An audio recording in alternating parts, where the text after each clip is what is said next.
Hey there, Patreon folks. Thank you so much for being part of the podcast Patreon and supporting the show. This week's bonus episode are some extras and tangents and some extra reviews from the April 2006 issue of Romantic Times. We've got a book about Mr. Goodfrog and stories from Amanda's childhood with snakes. It's a fun ride, so I hope you enjoy. And thank you so much for being part of the podcast Patreon. I have the weirdest sentence to say to you.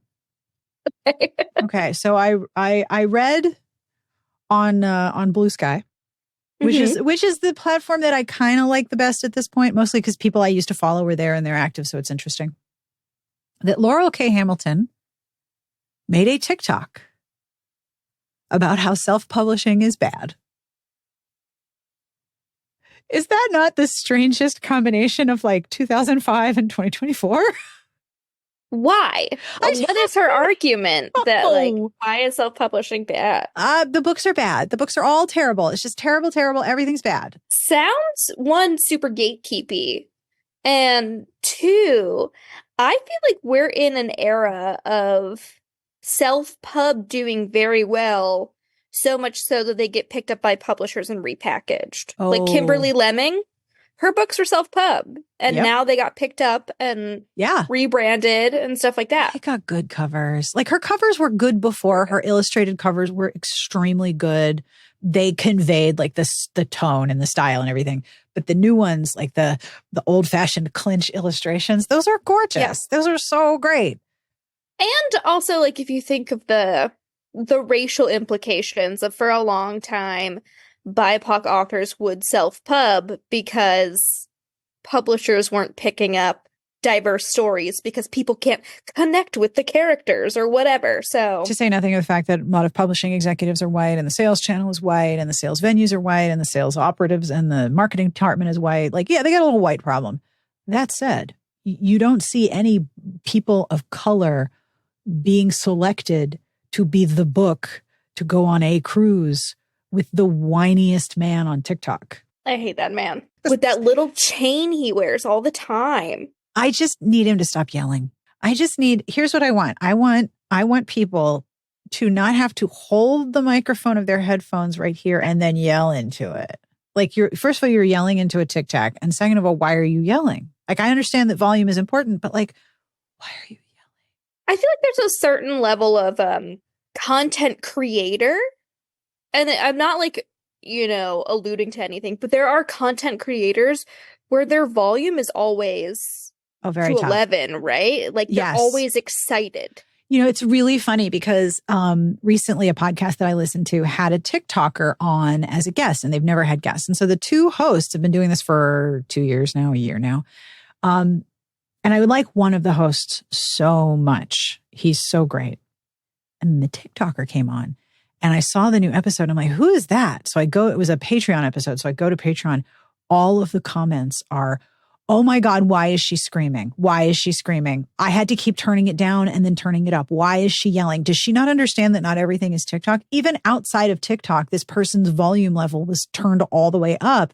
And I didn't even listen to it because I was like, I don't want to listen to somebody yelling, especially if they're just going to yell. Like, I got better things to do with my eardrums. Yeah, TikTok is weird. YouTube has it too, where it's like, hey guys, it's, your boy. It's always your boy. Like, it's your boy. It's your boy. Smash that like button. Like, everything is exaggerated, right? Yep. You know about the werewolf YouTubers, right? Like and subscribe.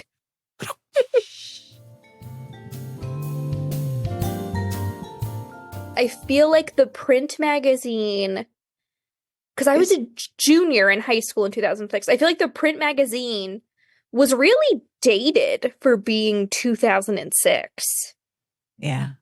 And you have to think, like, you're already talking about an industry where I'm guessing time to press with romance at this time was probably, you want to say 18 months from the time they buy the manuscript to publication. On an average, it's probably a year to 18 months. So you're already talking about books that have been in process for a year. And that I think influences the fact that the style seems somewhat dated. Yeah, it's very like Scholastic Book Fair catalog. Oh, that's a really good comparison, actually, because the paper The paper looked like what I remember the catalog feeling like. Somebody emailed me from Facebook. I had asked them to email me because they have old issues going back to the 90s. I'm so excited. They're going to send me what they have, and I'm going to see, like, fill in my collection. I'm going to have a weird magazine collection in my house by the end of this project. I'm just going to have old ass magazines, and it's going to be real weird. The library of Sarah. Right. The archive. A lot of them are going to end up going to Bowling Green because they have a big empty section. So I'll just donate them all and make sure they know who sent me which ones. But for the most part, I just got a big old box of old magazines in here, and I got to keep them safe from the cats. But anyway, this person said, I'm sure you know that the older magazines were printed on newsprint. And that's exactly what this paper is. It's so thin. It's like phone book. Yeah, there wasn't a lot of color. And back to the images, which I'm going to talk about these images until I'm blue in the face, both in this episode and the like ads and features episode. I mean, I'm sure they're using like free Creative Commons like clip art. I don't think they're paying for a license on like really high quality images. I wouldn't be surprised if this is like the equivalent of like paying for like stock photos. It's like pretty cheap, bare bones, if not like free licensing. When I was editor of my college newspaper and when I volunteered in high school at the Red Cross in Pittsburgh, I did a lot of work with print layout. And by the time I was in college, that was 1993 to 1987, we actually used computers for the layout. But if I was doing something on paper, I was using Scotch tape and printing things and putting them in place. And at the Red Cross, they had a big, big book of this is the clip art iconography that we can use in our publications because we bought this book. And it was a physical book. It was massive. Yep. So I imagine that's similar to what they have here. But I can find out at some point. Yeah. I mean, if you really want to, I can reach out to Catherine Falk and see if she wants to do an interview. But I've spoken to her before. She called me once to yell at me. She didn't like what I was doing. She didn't like bloggers. She did not like bloggers. There was a whole thing. I found remnants of it online. She did not like us because we gave negative reviews. And if you can't say something nice, you should say nothing at all. And I'm like, that's why the review is 3.5 to 4.5 stars. I'm curious, too, if you can't say something nice, don't say anything at all. Because some places that I've written for only run positive reviews. Mm-hmm. But if I'm reading a book and I can't think of anything nice to say about it, or I'm pretty adamant of like I'm not writing a positive review of this book and guiding people to buy it. Yeah. They will graciously offer me like a kill fee, which is like half the rate. And they're like, no problem, sure.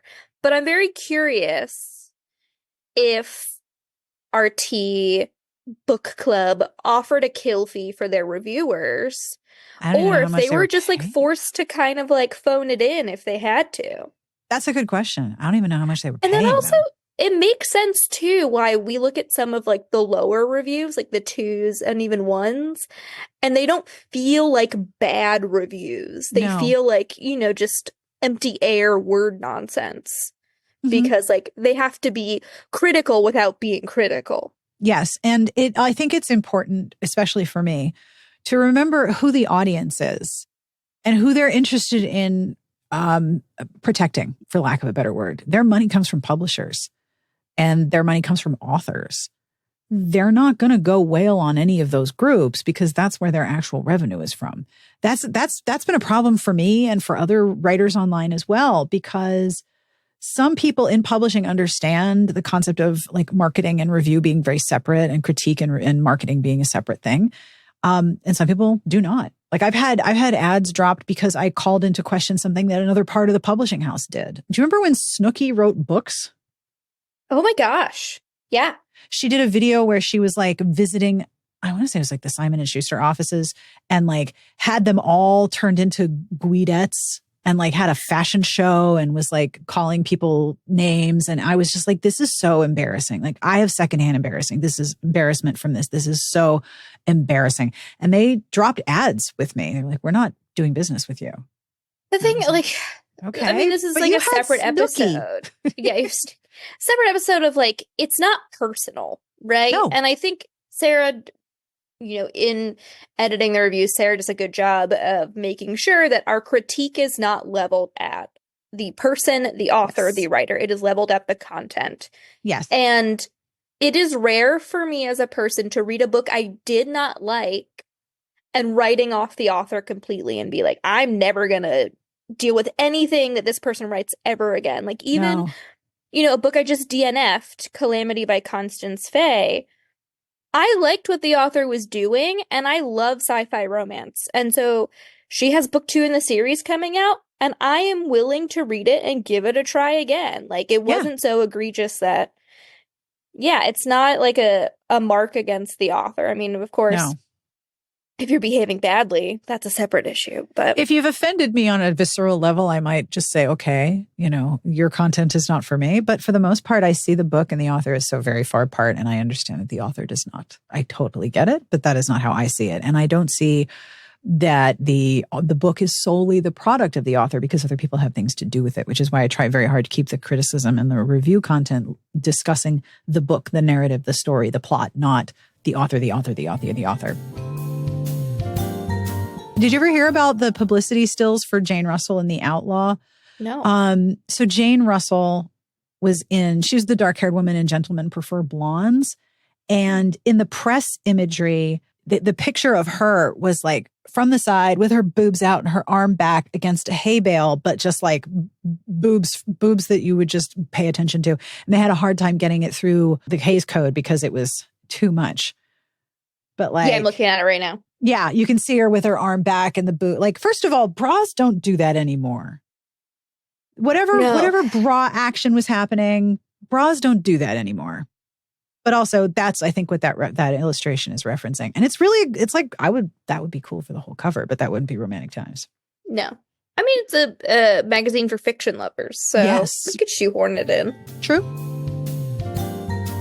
And it's now time for Snakes with Amanda. Snakes with Amanda. We grew up with snakes. I remember visiting my dad. My parents were divorced, visiting my dad. And he had a friend named Floyd in South Florida who kept caimans in his bathtub. Oh, the caiman in the bathtub guy. You've talked about him before. Yeah. And he had a 12-foot Burmese python named Lurch. And we'd feed Lurch rabbits. And I'm like 6 years old watching this giant snake. And we would go to the park, and my dad had Dobermans, so we would bring one of our Dobermans to the park, and Floyd would bring Lurch in a bag. And we would just hang out at the park, 7-year-old me with a giant Doberman and a giant fucking snake just chilling in the grass. As like my dad hung out with his friends and smoked pot in a park in South Florida. So if you remember that from the 90s, this little girl just hanging out with a guard dog and a giant snake, that was me. That is the most amazing thing I've heard today. I'm not quite sure what to do with myself at this time. Now, inside the separate chicklet section inside mainstream fiction, there is a 2-star review for a book called Love in the Time of Taffeta by Eugenie Olson, published by Avon Trade under Chicklit. Now, this is actually a really good critical review. Like, I thought this was really well done.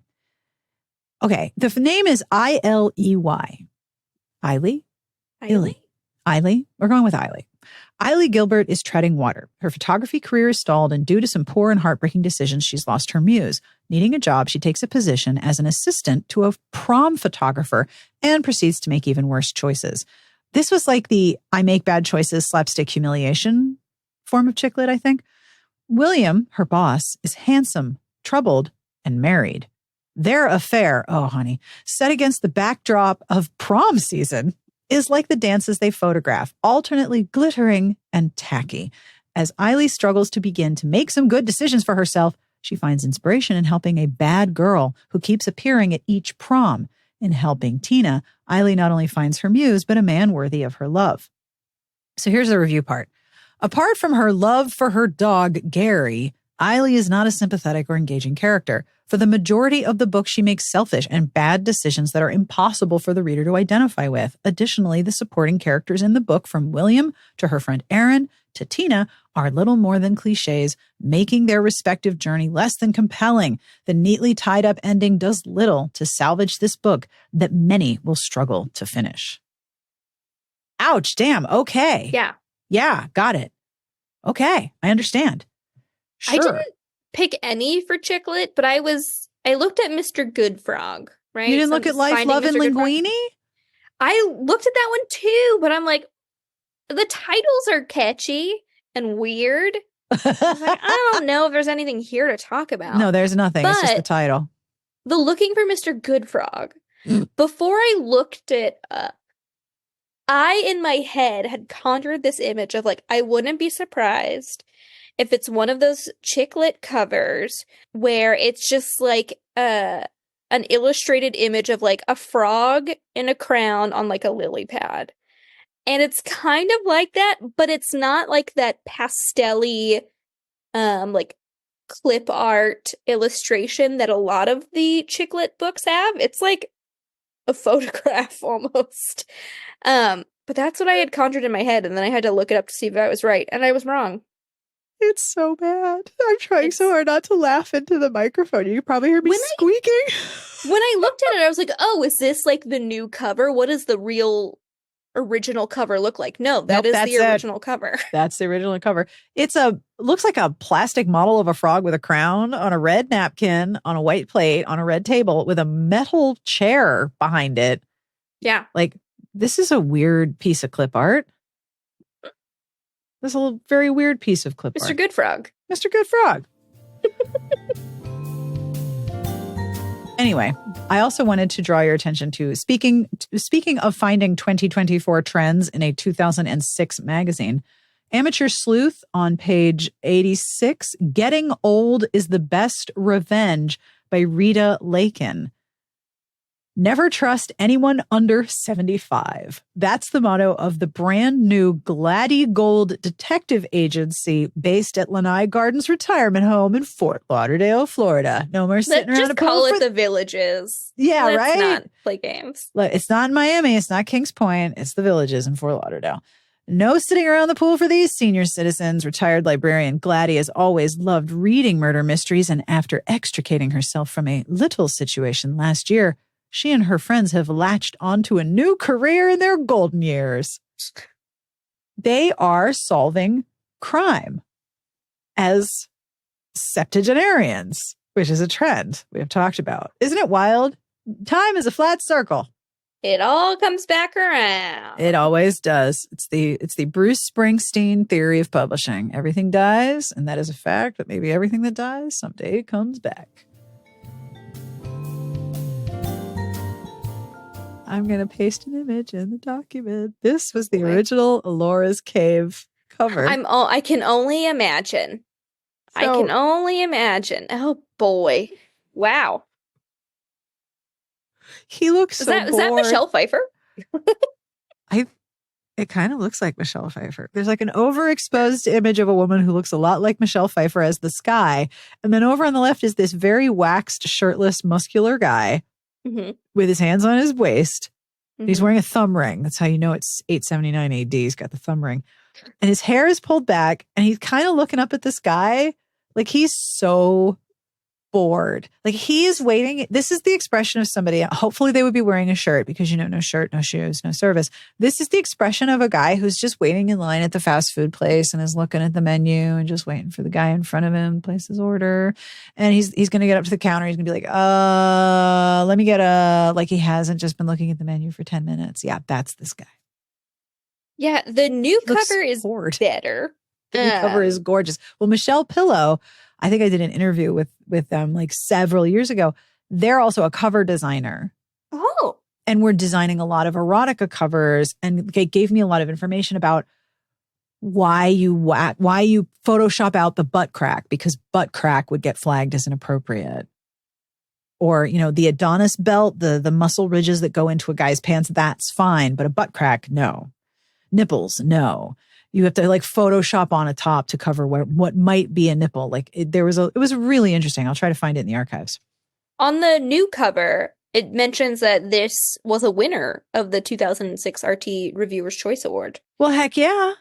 But it's interesting that she's also kind of like updated the book description to call out for readers who enjoy fairy tale retellings for Beauty and the Beast, Grumpy Sunshine, morally gray hero. So like more sort of like current ways we're categorizing books, even though this came out in 2006. But the other thing that's interesting is that this is also peak, like everyone's getting into ebooks and there's digital presses. So all of the books we're reading about, there's a really good chance that they're available digitally now. Whereas the farther back we go, the fewer books are available still. There are some, because the way the podcast stuff works for everyone who wants to know how the sausage is made, after we record, Sarah will list all the books that we talk about. Yep. And then it's my job to kind of like put those books in the repository with at least an Amazon link in the cover, so it populates on the site beneath the description of the podcast episode. Right. And the reason we have the repository database is that it's very easy for us to then link to or call up the cover, buy links, and whatever using a very small amount of code. Yeah. And if you go to the book listing, you can usually see where we've mentioned it on the site. It'll say like seen or mentioned on this podcast episode or this rec league. Yeah. You know, those like particular like recommended outlets. I don't think we necessarily do them for Hide Your Wallet. Spoiler though, I tag all the authors for Hide Your Wallet. So if you search by like Eloisa James, you'll see every post that Eloisa James has been mentioned on. Mm-hmm. You're much better at tags than me. Well, as someone who does like most of the data entry for the site, I feel like it's good that all the data talks to each other. Yes, all the data is very much in conversation. But when I go through to put these books into the repository, sometimes it's like they don't exist anymore. Like not even as an ebook. Like the ebook rights are gone. And you'll find a picture of the cover and it's like 200 pixels and the DPI is terrible. Or you'll find like the only thing available is an Amazon listing for like a third-party seller of like a used copy. Yeah. But interestingly, like I'm also in the process of putting together an Amazon storefront for the site. Yay! And right now I'm going back through and listing all of the Hide Your Wallet books. And once we get caught up on those, we'll probably, you know, promote it and make it live as I go through and put other features on there like Rec League, you know, BookBeat, stuff like that. But even books that we mentioned in 2017 from a lot of the digital imprints from publishers are no longer available, even like under like a self-pub or an independent pub anymore. Like they're just gone. Yeah. I would expect that of like books maybe in 2000, but nope. Yeah, even books from like 2017, 2018 have just like disappeared from the internet. Mm-hmm. They're gone. It's weird.